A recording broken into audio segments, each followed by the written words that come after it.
Ok, já um negocinho agora. Olá, sejam bem-vindos a mais um episódio. Eu já esqueci o número do que a gente estava, né? Passou do 15. 17. 17? Então é o 17º, talvez o 18º, dependendo quando ele entrar aí nas redes sociais, pode ser até o 20º, enfim. E hoje é um episódio especial porque nós estamos num estúdio novo. A gente, depois de toda a renda que a gente adquiriu, a gente já está comprando. Compramos nosso próprio estúdio agora, né? Nosso próprio local, Agora a gente precisa honrar com os pagamentos e é por isso que a gente convida você a ser um patrocinador. Não, né? A Água Santa Catarina apenas patrocinou essas 3 aqui, então você que é empresário, você que não sabe onde destinar a sua herança ainda. Exatamente. Tema interno, né? Piada interna. Você que não quer dar a sua herança aí, de repente, uma instituição, algum outro local, pode destinar essa herança aqui para patrocinar o podcast, né? Pode? Por que não? De repente, Dependendo da herança, dá 2 episódios, né? Exatamente. Né? Já que deixar para a igreja, coisa assim, tá bem ruim, né? Os pastores estão muito corruptos. Deixa sua herança com a gente, esse é o convite, tá? Nós já temos advogado para isso, inclusive. Então pode entrar em contato conosco através dos nossos canais, que é somente o YouTube. E hoje a gente vai fazer um episódio com... sejam bem-vindos. Obrigado. Bola, Wesley, vocês dois de novo. Precisamos renovar isso aqui, né? Isso, a gente fez o convite Não para aguento outras mais pessoas, vocês. eles não puderam vir. Que bom que vocês estavam livres hoje, né? Bola saiu apressado do trabalho, o Wesley saiu atropelando gente. E eu tive que cortar a terapia no meio, por isso que acho que eu não consigo resolver meus problemas. Aí estamos aqui mais uma vez. E hoje é um episódio especial de perguntas. Quero um agradecimento especial também ao ChatGPT, né? Que é aí o nosso novo personagem principal do mundo, né? Que está roubando o emprego das pessoas. E foram feitas algumas perguntas, algumas questões, aí eu induzi a mostrar pra gente quais são os questionamentos, as dúvidas relacionadas aos temas que a gente aborda aqui. Sim. Que é a vida cristã, Bíblia, a relevância do cristianismo hoje em dia. E o ChatGPT me passou aqui algumas perguntas, né, no nosso teleprompter aqui. Então eu vou fazer algumas perguntas aleatoriamente, não vou seguir exatamente uma ordem, e a gente vai conversando, debatendo sobre elas, e vamos ver até onde a gente vai chegar com isso. Lembrando que a ideia nossa não é responder nenhuma delas, mas só aponta. Se a gente não achar interessante, eu não vou responder isso. Essa aí eu não concordo, achei uma pergunta chata, então pula, próxima. Uma pessoa que fez, né? Isso, foi uma inteligência artificial que em breve vai estar Melhor do que uma pessoa. Melhor do que uma pessoa. Isso, também. Enfim, o ChatGPT quer falar com a gente na linha. O pessoal tá ligando aí. Ok, então vamos lá. Lembrando que sempre a primeira pergunta é direcionada ao nosso Daí eu não respondo, eu faço... debatedor da direita, que Vou fazer um simpósio aqui agora, né? que se nega a responder e ela é automaticamente direcionada ao da esquerda. Hoje é o Bola. Tá. A primeira é bem simples, é uma pergunta tranquila, é só um questionamento que é bem comum nas redes sociais, que as pessoas querem saber qual que é a diferença entre católicos e protestantes, se existe alguma diferença entre eles. Então, as pessoas querem saber isso? Pois é, me surpreendeu também, porque eu achei que era meio... Mas enfim, né? O mundo está aí. O Bola ele tá se coçando para responder esse tipo de coisa. Ele vai lá na origem, tá? Vai. Essa é com você, deixou quicando, vai. De acordo com o Concílio de Nicéia... 327. Aí, ó, pega, vai. É o quê? É o ano. Concílio de Nicéia. O ano achei que era foi. as teses de justificação pela fé. Vai chegar lá, Mas não começa com Wesley? Não, vai você. Isso, daí o Wesley sempre diz. E aí fica aquele vácuo, daí tu começa. Não, essa eu faço questão, Bola vai. Diferença entre... Não vamos se delongar muito mais. Não. Depende, é só os temas. Pergunta não, né? Não, nesses é só dizer o que é um, o que é outro, o que é protestantismo e o que são os católicos. Tem uma vamos direto ao cerne da questão, né? Tem uma diferença, só que essa diferença depois também, né? Aquilo que nós os acusávamos, hoje também a gente acaba fazendo, então tem um plot twist aí, né? Nós somos o quê? Católicos ou protestantes? Nós, no caso, que somos protestantes, né? Não, eu só tô aqui fazendo o cara que tá lá na sala Mas da ninguém sua teve casa. essa dúvida, não? o cara de é um saber. agnóstico, né? Não, ele é o... Isso. Na verdade, eu sou agora o de Beelzebub, né? Que deu o problema lá da estátua da mulher na casa dela. É o Bafomé. Isso, Não tô sabendo, mas eu não quero ela falou saber que também. É Beelzebub, né? Na reportagem agora. Ela falou? É o tema que está na rede social. É o cara. problema que tu fica trabalhando durante o dia enquanto a gente está pesquisando o tema nas redes sociais. Pois é. Wesley. Foco. Pois é. Você tem a empresa que paga você sem você fazer nada. Inclusive podemos citar a empresa. É patrocinada. Jéssica Cigana, como é que é? Cigana alguma coisa. Cigana 700 alguma mil já. Vocês querem mudar o assunto? A gente pode falar da Jéssica Cigana. Desculpa se você não sabe quem é Jéssica Cigana. Mas enfim. A estátua é do Bafomé, ela colocou no muro da casa dela. Enfim, na reportagem ela disse que é Beelzebub também. Mas enfim, deve cada ser, um dá são nome para irmãos, quiser né? para sua estátua. São irmãos. A estátua é dela. A estátua dela coloca o nome que ela quer. Né? A casa é privada, né? Se todo mundo aprendesse a cuidar dessa vida, a gente não tava aqui falando da Jéssica. Vai. A diferença assim principal entre católicos e protestantes, digamos assim, né, seria a questão daquilo que a gente chama das tradições, né? Os católicos, a Igreja Protestante, né, por ocasião ali daquilo que Martinho Lutero fez em novembro de 1517. Hoje eu estava confirmando o dia do aniversário da Paquita, da minha esposa. Que foi não sei nem o aniversário da minha Que foi quando aconteceu a Reforma Protestante, né? Sim. Então, 1517. Faz um tempinho já. 506 anos, vai fazer esse ano. que tem um aniversário, né? Todo, né? Um pouco mais novo que o descobrimento do Brasil. Então, assim, em linhas gerais, né, seria o seguinte: a Igreja Católica, ela se atenta mais à questão das tradições, né? Sendo que tradição são os dogmas da igreja, entendeu? É aquilo que, aí, por exemplo, a Igreja Católica tem alguns dogmas, algumas doutrinas, digamos assim, né? Uns dogmas já bem estabelecidos, e não necessariamente esses dogmas existem o amparo dele nas Escrituras, por exemplo. Eles aceitam. Não precisa necessariamente estar na Bíblia. Não precisa. Não estou dizendo aqui que os católicos não acreditam na Bíblia, ou que não levam a Bíblia a sério, nesse tipo de coisa, não. Né? Não vamos ser levianos nesse ponto. Né? Mas, em tese, em linhas gerais, é isso, assim. Para o pessoal entender, né? Então, eles têm dogmas, e têm ensinamentos e doutrinas que faz com que a Bíblia, digamos assim, ela fica em segundo lugar, digamos assim. Né? Então, aqueles dogmas que foram estabelecidos pela igreja e tal, eles dizem que a igreja em si, né, tem uma certa autoridade junto com o Papa e os seus ministros, tem autoridade para estabelecer as questões. Né? Essa autoridade não necessariamente ela precisa vir da Bíblia, e ela não precisa ser uma autoridade escriturística. Né? E isso mudou com a Reforma Protestante, digamos assim, né?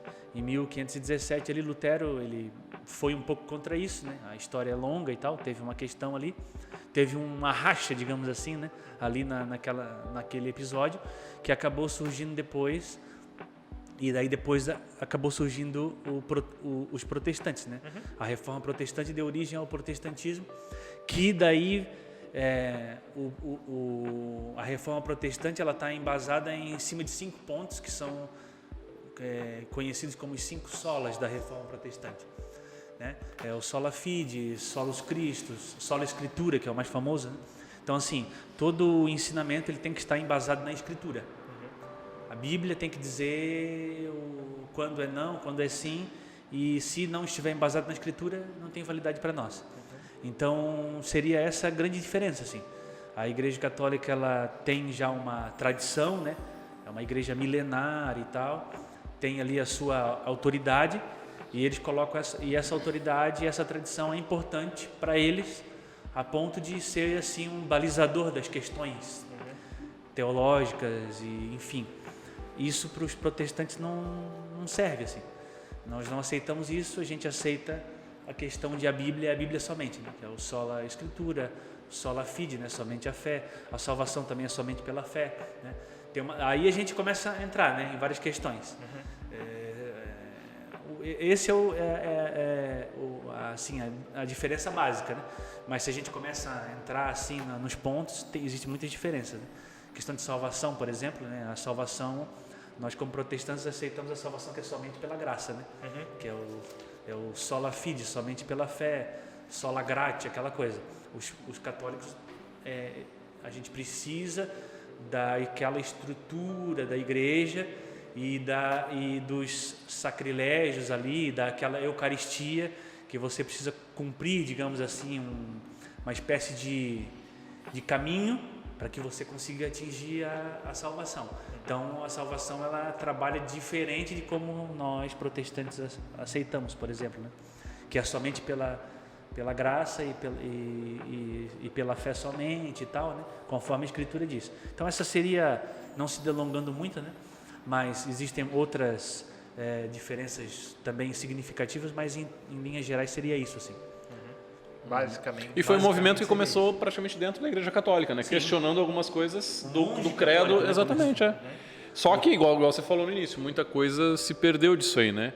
E até o protestantismo, vamos dizer assim, se apropriou de muita coisa do catolicismo. Foi dada a definição. E vice-versa, os dois lados, assim, né? Então, hoje você não tem mais aquela... Hoje a gente acaba que muitas denominações religiosas protestantes também acabaram criando os seus dogmas, as suas tradições, que muitas vezes não tem nada a ver com a Escritura, simplesmente é dito que é assim, pronto. Os pioneiros fizeram dessa forma. Os pioneiros fizeram e assim agora e tal, então ninguém questiona nada, a Bíblia fica em segundo lugar. E aí, é por isso que eu falei, tem um plot twist, né? A gente fez um esquema lá e agora... E Lutero, quando ele fez aquilo que fez, ele também não queria assim, a gente sempre tem aquela coisa assim, né? Lutero, o desafiador, né? Ele chegou lá e tal, batia de frente com os papas e... Vou criar meu grupinho separado. Vou criar meu grupinho aqui, colou as 95 teses na porta da igreja de Wittenberg, né? Na Alemanha e tal, e criou um rebu, assim. Na verdade, não foi muito isso, assim, era como as coisas funcionavam naquela época. Na verdade, ele queria reformar a igreja, assim, ele queria chamar atenção para um ponto que para ele estava incomodando e ele botou lá e tal, para quê? Porque naquela época era se discutir as coisas desse jeito, né? Quando você queria discutir alguma coisa, colocava lá, tipo uma espécie de um mural, as pessoas passavam e aquilo ia para o público, assim. Mais ou menos como acontece hoje com as redes sociais, assim, né? Ele jogou a coisa no YouTube, assim, no Facebook e deixou o negócio pegar fogo. Só que ele não queria assim, romper com a igreja, ele não queria que chegasse, digamos assim, né, no ponto como chegou, né? Mas, enfim, daí aconteceu tudo, né? Daí depois... Obviamente, aquilo que ele acreditava e o que ele estava fazendo era correto, né? Conforme a gente entende. E aí depois ele foi à frente, né? Mas no primeiro momento não era isso que ele queria, assim. Ele queria, né, que vamos conversar sobre. Ele queria permanecer unido e ali discutir sobre essa questão. E até tem, para quem se interessar pelo assunto, assim, porque é uma dúvida, né? Às vezes a pessoa não sabe como começou, mas tem um filme muito legal. De nome Lutero. Exatamente. Já é um pouco antigo. Deve ter pelo menos uns 10 anos já. Retrata bem assim, lógico, é um filme, mas retrata com uma certa fidelidade ao que aconteceu. Ok, eu vou pegar até um gancho ali que você entrou na questão da salvação, porque uma das perguntas é isso, assim, como que a gente consegue ter certeza da salvação? Se existe uma forma de a gente ter certeza da salvação, se existe uma chave para entender, estou salvo, ou vou ser salvo, ou tá tudo certo, ou não, estou perdido de uma vez. Existe uma forma de... Cara, assim, tem duas maneiras de você ver salvação. As duas estão corretas. A primeira é que nós não merecemos e a segunda é que nós já estamos salvos. É difícil a gente colocar isso. A gente já conversou muito sobre isso aqui. Sobre a necessidade que a gente tem de justificar a nossa salvação, de fazer alguma coisa, digamos assim, não, eu faço, eu mereço, né? Aquela coisa da gente estar em paz, assim, porque a gente está fazendo alguma coisa. É um sentimento, de certo ponto, louvável, mas ele não tem a ver com salvação. É mais fácil a gente se perguntar, assim, às vezes a gente fala assim, não, eu preciso fazer muita coisa para ser salvo. Eu prefiro pensar que a gente precisa fazer muita coisa para ser perdido. Vamos dizer assim, confiando naquilo que Cristo fez por nós. Então, assim, essa certeza de salvação a gente deve ter desde o momento que a gente acorda até o momento que a gente dorme. Porque se a gente achar que a gente não está salvo e que a gente precisa fazer alguma coisa para estar salvo, a gente nunca vai ter essa certeza. Nunca. Porque os nossos méritos, desde que a gente seja sincero naquilo que a gente crê, naquilo que a gente faz, a gente vai chegar num ponto que a gente vai pensar, poxa, por mais que eu faça, por mais que eu tente, por mais que eu me esforce, eu não sou bom o suficiente para ser uma pessoa santa.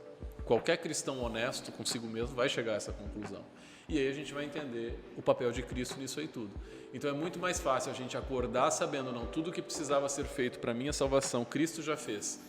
E a partir de agora eu aceito isso e vou viver isso, é a única maneira, é a única certeza que a gente pode ter de caminhar, a partir do momento que a gente fechou o olho, a gente saber que se algo acontecer conosco, nós estaremos salvos, vamos dizer assim. Não pelo aquilo que a gente fez, mas pela certeza do que Cristo fez por nós. E é muito tranquilo, a nossa parte é simplesmente aceitar isso, cara, é viver como uma pessoa que já foi salva e não levar esse fardo, porque essa incerteza, essa dúvida que a gente tem do que eu estou fazendo, do que eu estou deixando de fazer, se a gente pensar por esse lado, a gente nunca vai dormir uma noite com a certeza da salvação, nunca, porque sempre vai chegar no final do dia, a gente pode pedir perdão e até a gente deve fazer isso, né, daquilo que a gente errou, tentar melhorar no outro dia, mas relacionado à salvação, não. E a gente tem que ter uma coisa bem definida em mente. Deus vai fazer tudo que estiver ao seu alcance para que a gente seja salvo. E Ele está trabalhando para isso também. A partir do momento que a gente for sincero nessa busca, for sincero nessa dúvida, que muita gente tem, às vezes a gente tem, Deus vai preencher esse vazio, pode ter certeza, e Ele vai colocar essa certeza. Independente do que a gente está fazendo ou deixando de fazer, desde que a gente aceite Ele, como já sendo o protagonista disso tudo. Eu já estou salvo, a partir de agora eu vivo com a certeza dessa salvação, caindo, levantando, mas sempre com Cristo. É aí que está o pouco da certeza que na nossa mente pecaminosa a gente vai ter. Eu acho que eu vou na mesma linha realmente, porque é uma questão que permeia todos nós, né, em algum momento e tal, e em algum momento a gente vai criando uma relação e vai tendo essa maturidade e vai tendo essa convicção também da certeza. Mas a partir do momento que eu entendo quem é Deus, quem Ele representa na minha vida, qual a importância dele, qual a importância do sacrifício que Ele fez e o quanto Ele quer e gostaria de que todos nós fôssemos salvos, aí eu começo a ter um pouquinho mais de convicção realmente de que eu estou salvo e de que Ele não mede esforços para que um dia a gente possa estar junto novamente no céu para viver pela eternidade, né? Então mostra essa relação é muito mais me dá a convicção pela certeza de que Ele me ama e me quer do que propriamente justamente pelos meus próprios esforços, porque quando a gente começa a olhar para a nossa vida, a gente sempre fica pensando, cara... E quando a gente entende a grandeza disso que você está falando, a gente vai entender que é uma coisa muito séria e que se a gente brincar com isso, a gente vai perder isso. Uhum. Então, uma coisa gera a outra. A gente sempre fala disso, né? Que ela vai muito mais pela aceitação nossa, do sacrifício e entender. E é diferente daquele salvo hoje, salvo para sempre e vou viver a vida do jeito que eu quiser, né? Aceitei hoje Jesus, agora eu vou seguir minha vida e um dia Ele volta e a gente vai viver pela eternidade. É uma salvação e uma misericórdia diária, né, que se renova para a gente e que não tem a ver, justamente, isso é bem importante, com nossos esforços, né? Tem a ver com nossa entrega a Ele. A salvação, conforme a nossa corrente religiosa, né? Conforme a gente acredita, a salvação, a gente tem certeza da salvação em Cristo, mas a salvação ela pode ser perdida, né? A partir do momento que você deixa essa verdade de lado e não aceita mais, né, o sacrifício e tal, e essa mensagem do Evangelho não faz sentido para você e não aceita mais aquilo por algum motivo, existe a possibilidade de você realmente perder a salvação que quem sabe um dia você tenha conquistado, né, através da sua fé nos méritos de Cristo, né? Então, porque tem gente que acredita que não, né? A gente vai entrar num assunto aí que daí é aquela questão de Armínio e Calvino lá, que é o determinismo e aquela coisa, né? Porque os calvinistas não aceitam, né? A partir do momento Deus já escolheu quem vai se salvar, quem vai se perder, tá tudo feito. Dependendo do que você faça, dependendo do que você faça, tem um destino ali, né? já o destino já está traçado, na verdade, né? Se tem alguém hoje na igreja e essa pessoa se perdeu, digamos assim, né?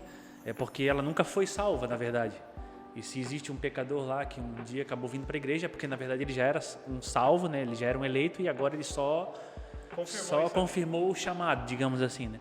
Então a salvação é entendida de um outro jeito também, assim. Na verdade é só o entendimento que muda, mas acontece do mesmo jeito, né?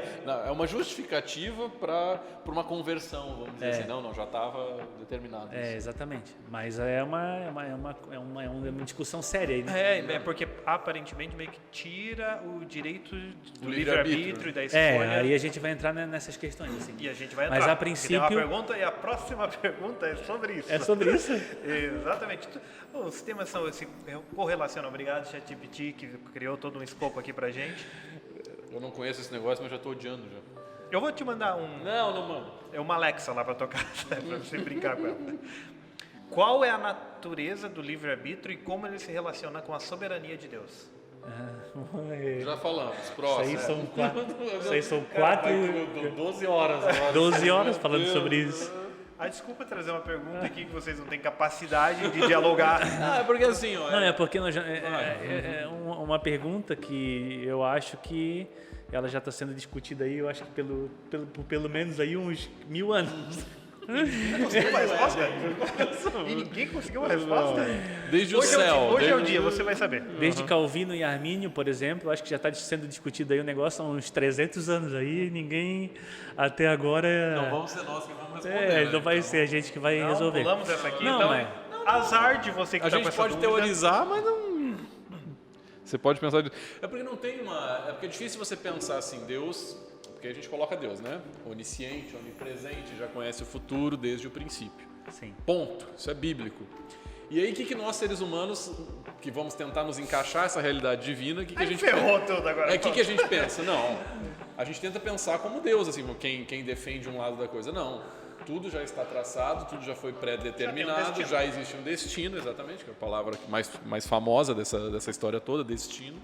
Então, independente do que eu faça, Deus já traçou o meu futuro, já está definido lá. Então, nós estamos no ano de 2023, sei lá, Deus traçou que eu vou morrer em 2060 e não sei o que, e até lá, e tá nada do que eu faço é mudar isso. Então, eu não preciso mudar de vida, eu não preciso crer em nada, eu não preciso fazer nada, porque eu vou até lá.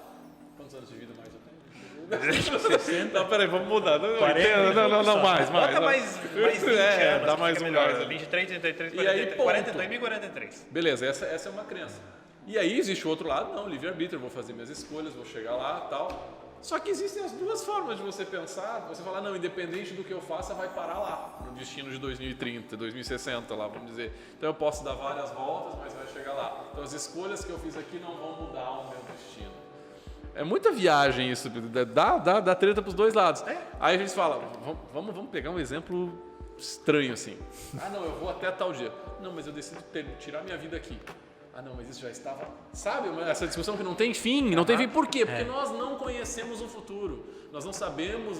Lógico, nós temos as promessas divinas, a gente pode até falar, não sei se tem alguma pergunta em relação a isso, a profecias e tudo mais. Tem. Deus nos deixou algumas dicas, Deus nos prometeu vida eterna, Deus nos prometeu algumas soluções para respostas que a gente não tem, respostas para perguntas que as respostas a gente não tem hoje. Mas Ele colocou em nós a capacidade de a qualquer momento a gente tomar nossas decisões. Um exemplo extremo é você ter que, pode qualquer um louco aí tirar a vida de alguém, ponto, você teve um fim trágico para aquilo. Mas aí vai entrar o calvinista e vai dizer, não, mas isso já estava pré-determinado. Então é uma discussão sem fim, não tem, depende da maneira. Agora, o fato é, Deus nos criou com uma capacidade chamada de livre-arbítrio e escolha que Ele respeita. Ele respeita. Eu entendo, a gente já conversou sobre isso, que Deus vai convergir algumas situações da nossa vida para que a gente entre em contato com coisas divinas, para que a gente se salve. Eu acho que é interesse dele, eu acho que de repente ele coloca algumas coisas na nossa vida, nos dando esses alertas de vez em quando, quando a gente está indo muito longe ou saindo um pouquinho dos braços dele. Mas essa atuação divina, vamos dizer, não é assim também. Ah, não, que cueca, não, Deus vai colocar a cueca. Não, peraí, né? Tem mais o que fazer, né? Também, vamos pensar assim. Então, assim, a gente tem a atuação divina, a gente tem o livre-arbítrio e a gente tem a interferência divina nessas coisas, mas nós sempre vamos ter a palavra final do escolher, seja o aceitar a vida eterna, seja que caminho seguir, seja que roupa acordar de manhã ir, seja ir ao trabalho ou não, seja continuar dormindo ou levantar. Essas pequenas decisões são nossas, é o chamado livre-arbítrio. Mas eu concordo contigo também ao dizer, Deus já sabe o que vai acontecer lá no final. Deus já sabe. Os calvinistas dizem que essa questão da salvação e tal, né, da intervenção divina, é como um navio que vai chegar ao porto, sabe assim? Navio inexoravelmente vai chegar ao porto. Não existe nada que possa impedi-lo de chegar até lá. Existe. Só que as pessoas que estão vivendo dentro do navio, elas estão vivendo e elas fazem o que elas querem, digamos assim. Né? Só que independente do que elas fazem, dentro do navio, elas não mudam o roteiro e o rumo do navio e ele vai chegar e pronto. Então tem essa questão assim, né? Só que, assim, isso que o Wesley falou é interessante, né? Porque o ponto que nós aceitamos, assim, que seja mais perto daquilo que a Bíblia diz é que a presciência de Deus ela é não causativa. Né? A gente acredita na presciência de Deus não causativa. O fato de Deus saber as coisas antes não causa as ações. Entendeu? Então, assim, Deus, se Deus já viu que daqui a 5 minutos eu vou levantar daqui, vou ali naquela esteira e volto. Existe uma esteira ali atrás. Existe né? uma esteira. A gente está num aeroporto gravando, né? Isso. A gente está gravando, Estamos numa academia, estamos aqui. a gente está gravando aqui em Alphaville hoje. Então, assim, se Deus já viu que eu vou até aquela esteira e volto, existe a possibilidade de eu não ir? E Você aí pode decidir não ir. Não, mas se Deus já viu que eu fui. E agora? Você já foi ou não? Mas aí você vai cumprir a vontade de Deus ou não vai cumprir? Não, mas é porque...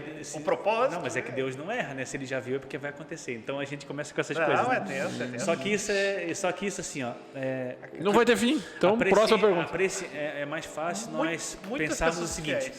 a presciência de Deus ela é não causativa. Tá? O fato de Deus saber as coisas antes não causa as ações. Simplesmente a gente faz as ações e Deus simplesmente Ele já sabe aquilo. Se eu fui até ali na esteira e voltei, é porque Deus já viu antes a minha escolha que eu já ia até lá. Não foi Ele que causou. Eu não vou porque Ele sabia. Ele sabe que eu já ia. É diferente. Né? Então... É diferente, mas não é simples. Não é simples, é muito complexo. Se a gente começar assim a... Ixi, cara, complicado. A maneira como... Várias pessoas que acreditavam em Deus agora estão largando os caminhos. Volte. A gente, por exemplo, a gente pegar a história de Judas e como a soberania de Deus se deu sobre a vida dele, porque numa situação Jesus em que falou. parece que ele não teve escolha, parece que ele foi escolhido para aquele fim, sabe assim? Então, assim, existem essas tensões teológicas, né? Demais. E entre a soberania de Deus e o livre-arbítrio, e a Bíblia trabalha com isso, e isso é uma questão bem complexa.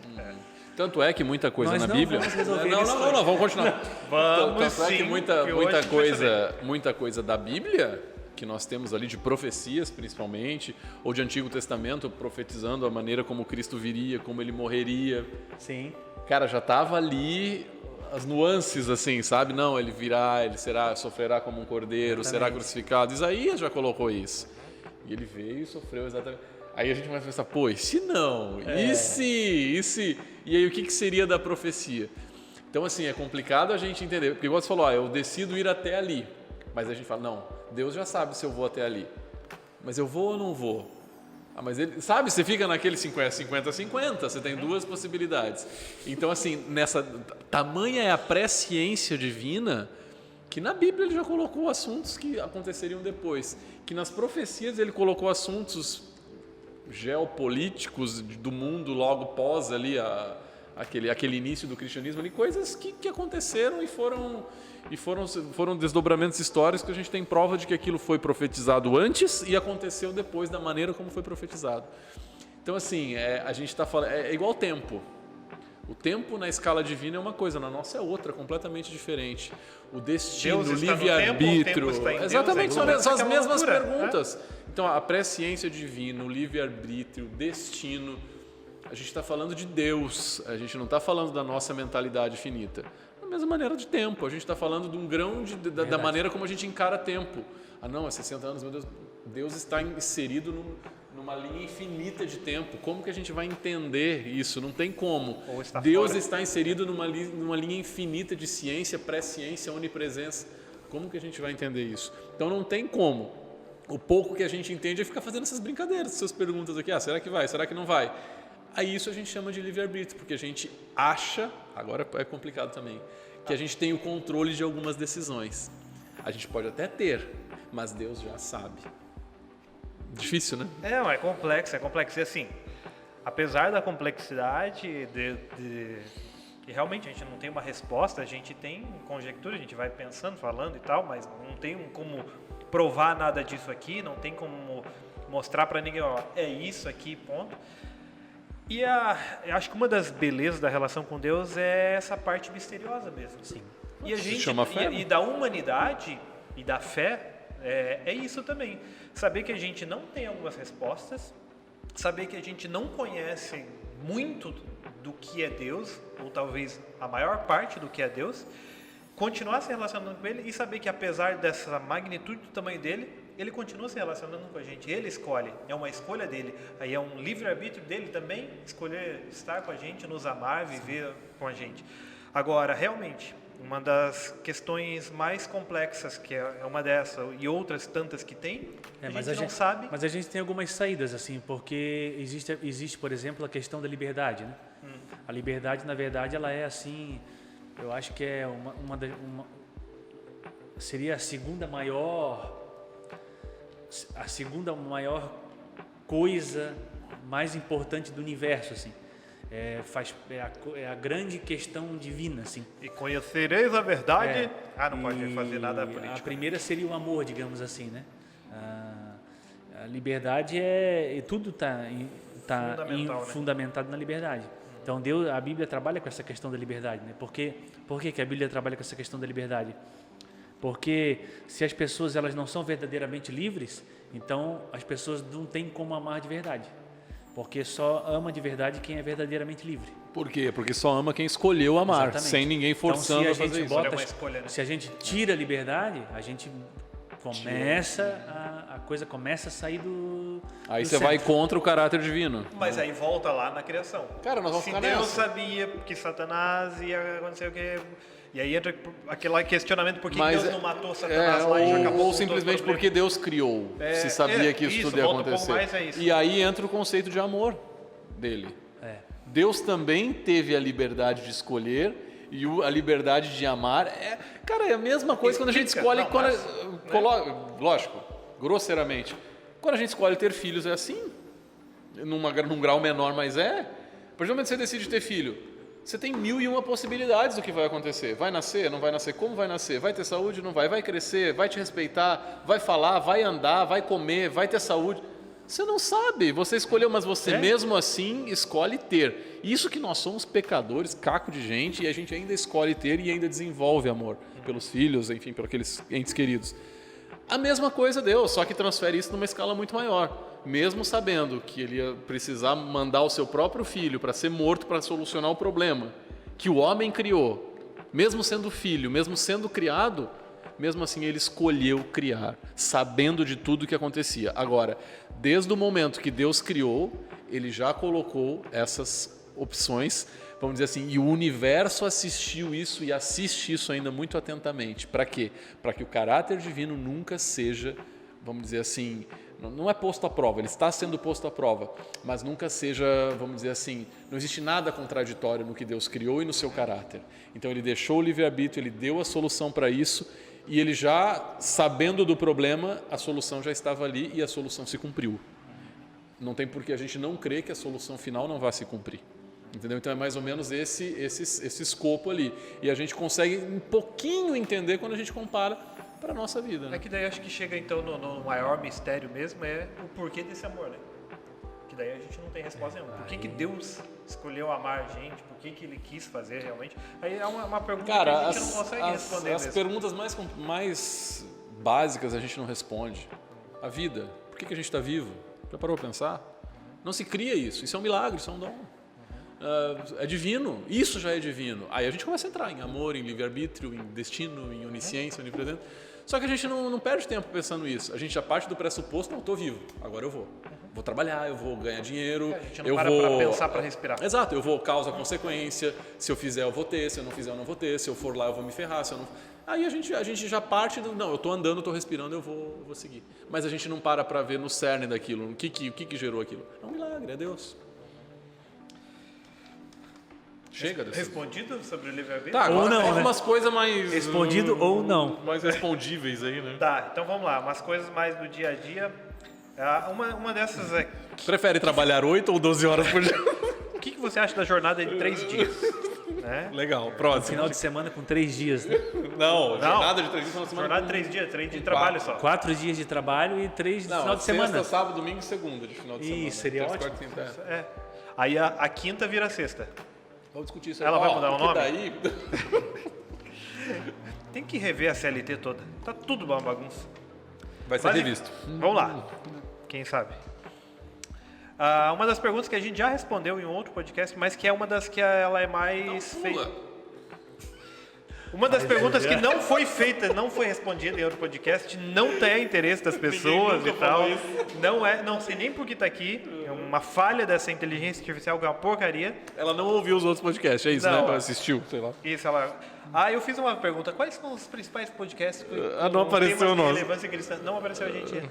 Apareceu o Bible Talk em primeiro. Não, mas é por causa que o ChatGPT funciona de 2021 para trás.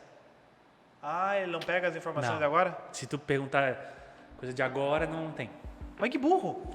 Mas tem que atualizar, né? Vão atualizar, mas por 2023 enquanto vai atualizar, é então. até dezembro de 21. Ou seja, lá não aconteceu muita coisa de que a gente já sabe. Se a gente faz a morar pergunta na aí. inteligência artificial, a gente já vai saber o futuro. Exatamente. Talvez 2 anos. Exatamente. É uma coisa interessante. É complexo. Mais complexo que o livre-arbítrio e a soberania de Deus. Exatamente. Então vamos lá. Uma pergunta simples, rápida e fácil aí. Qual que é o papel da igreja na minha vida cristã? Depois eu vou voltar para uns mais espinhosos, tá? Mas esse é mais para trazer um clima mais tranquilo aí para o ambiente. Que eu vi que o Wesley ficou um pouco exaltado com o tema do livre-arbítrio. Incomoda ele isso. Então qual que é o papel da igreja na minha vida? Você perguntou na tua vida, responde agora. Deveria minha ser. vida. Eu estou me fazendo no papel do telespectador.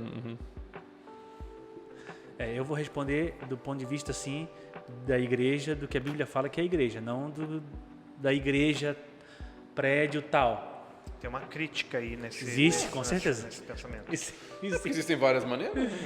Porque qual é o papel da igreja na minha vida? Se eu falar assim, a igreja tal, lá que eu vou, lá no endereço tal que fica em determinado lugar, pode ser que essa igreja também tenha algum tipo de relevância, mas vou responder... Então qual deveria ser o papel da igreja na nossa vida? A igreja, na verdade, assim, a igreja, na verdade, não tem como você exercer a fé cristã, não tem como você exercer ali as questões do evangelho se você não participar de uma igreja, digamos assim. Entendeu? Não tem como. Todo esse aparato aqui evangélico, ele necessariamente faz com que a igreja seja necessária. As pessoas elas precisam estar juntas. As pessoas precisam comungar. As pessoas precisam... Por isso que eu estou falando que não tem muito a ver assim, com igreja tal. Não é se juntar num prédio tal ou num prédio tal. Não. Só que o imperativo bíblico nós precisamos estar juntos. Aquela coisa, ninguém é uma ilha, ninguém vive só. Precisa ter comunidade. Precisa ter ajuntamento de pessoas. Né? Então, nesse ponto de vista, a igreja, na verdade, ela é imprescindível, ela está junto, ela faz parte da mensagem. Não tem como dizer assim, eu vou seguir com essa mensagem aqui, mas eu não quero saber da igreja. Não tem como. Você vai estar com uma filosofia religiosa manca. Não tem como. A igreja ela é um imperativo bíblico. Nós precisamos estar juntos, até porque existem algumas coisas ali que foram colocadas na Escritura que precisam ser feitas em comunidade. Por exemplo, né, a questão da ceia. Né? Então, não tem esse negócio assim de eu vou tomar a ceia na minha casa aqui sozinho. Não pode online?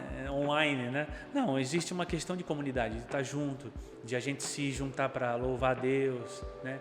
Para ouvir a palavra, para partilhar as experiências de cada um.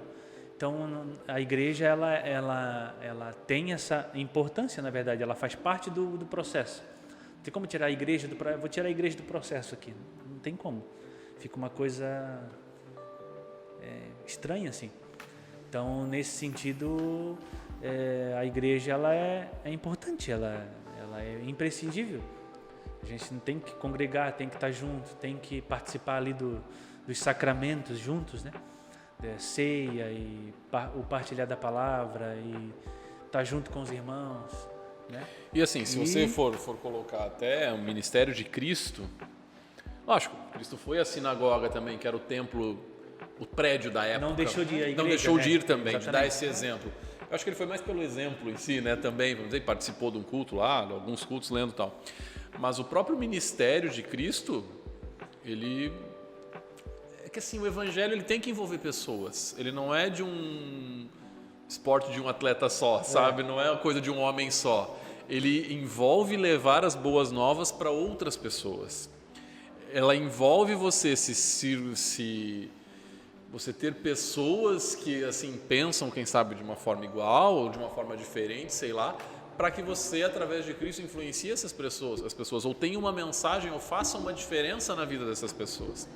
E aí entra o problema de cristianismo fazer a diferença, templo, igreja, e o que a gente conhece, o que a gente estereotipou hoje, vamos dizer. Porque, cara, o que tem de cristão fazendo a diferença para si mesmo e zero diferença para o mundo, e tanta diferença assim para si mesmo que, olha, se torna um extraterrestre aqui que não tem praticidade nenhuma para o evangelho, vamos dizer assim. Não, mas eu tenho valores, cara, que maravilha se esses valores fossem levados também para o próximo, para uma igreja, para uma comunidade, pô, que legal, vamos influenciar pessoas. Mas não, a gente se fecha dentro de alguns valores ali que a gente julga, e são corretos também, lógico, mas a gente se fecha dentro daquilo e não abraça o mundo tentando mostrar ao mundo a beleza dos preceitos de Deus ou alguma coisa que a gente entendeu errado e acha que é só aquilo e esquece o resto da mensagem. Então o próprio Cristo teve seus discípulos, que era a sua comunidade mais próxima, vamos dizer. Sempre que a coisa ia, ele pregava. Pô, quantas vezes ele estava falando para multidões, fazendo milagres para multidões, arrastava multidões para com ele. E depois da cruz, quando ele foi para o céu, a igreja começou assim, não foi? Foi em pequenos grupos, pregações grandes, Pentecostes logo depois da Páscoa ali, e assim foi, a coisa foi indo aumentando. Então, o cristianismo, ele sempre foi, desde Cristo, seu precursor, vamos dizer assim, sempre foi baseado nesse, poxa, eu descobri algo que mudou minha vida, eu vou falar para outros isso. Isso não deixa de ser evangelho. E para você ter isso, você tem um grupo de pessoas, você tem que ter relacionamentos. E fica muito mais fácil quando você tem pessoas que falam a mesma língua, mas que essa comunidade também abrace pessoas que precisam de algum auxílio, mas que principalmente precisam ouvir também esse evangelho que um dia a gente ouviu. A gente não pode esquecer, Júlio, que o evangelho, a gente fala bastante de evangelho, né? Que a gente não pode esquecer que o evangelho, ele é uma mensagem. O evangelho é uma mensagem. Não é uma igreja. Não é uma igreja, não é uma filosofia de vida, assim. Às vezes a gente fica imaginando assim que o evangelho é uma forma como eu agora vivo a minha vida, assim. É um tipo é um estilo que eu vou agora obter assim para mim, eu vou viver de um certo jeito. Não, isso não é evangelho. O evangelho é uma mensagem. Até a palavra já fala, né? Significa boas novas. O evangelion, né? Aquele palavra grega lá, é boas novas, é uma mensagem. Para que o evangelho tenha efeito, ele precisa ser propagado, ele precisa ser falado, as pessoas precisam ouvir dessa mensagem, né? A mensagem do evangelho, que é aquela mensagem assim, ó, que você não pode nada sozinho, que existe uma pessoa que fez tudo e que morreu e tal, você é um pecador, você não consegue nada. E aí quando as pessoas começam a ouvir essa mensagem, né, e todos os seus assim, desdobramentos, então as pessoas elas começam a tomar decisões, né, em cima dessa mensagem, que é uma mensagem extremamente poderosa. E essa questão da comunidade, ela serve para isso, assim, a gente se nutre ali, louva a Deus junto, canta, ouve a palavra, para que a gente tome força, tome gás uns com os outros, para que a gente tenha força, para que a gente tenha poder de Cristo, né? Que é o que aconteceu lá atrás, né? Cristo não estava mais com eles se uniram ali em oração e tal, solicitando, né, urgentemente o poder do alto para que eles conseguissem pregar aquela mensagem, a mensagem do Cristo crucificado, ressurreto, né? Prestes a vir e tal, aquela coisa, né? Conforme o Paulo diz ali, né? Eu prego a Cristo e este crucificado e tal. Então eles se uniram em comunidade, obtendo forças do alto, né? Do Espírito Santo, que é o Consolador que veio no lugar de Cristo, digamos assim, né? Para que eles tivessem poder, força e influência para pregar essa mensagem. essa mensagem daí, 2000 anos depois, ela chegou até nós, aqui. Nós estamos aqui hoje falando sobre isso, né? Porque pessoas no passado pregaram essa mensagem em 1900, 1800, 1700, 1500, né? E assim até chegar aqui, né? Então, e nós hoje também temos esse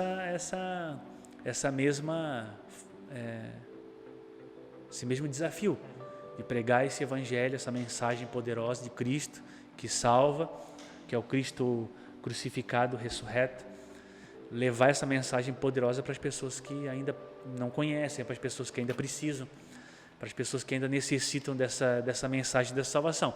Então, se a gente começa a colocar o evangelho assim como um estilozinho de vida, assim, eu meio que vou prostituindo o evangelho, assim.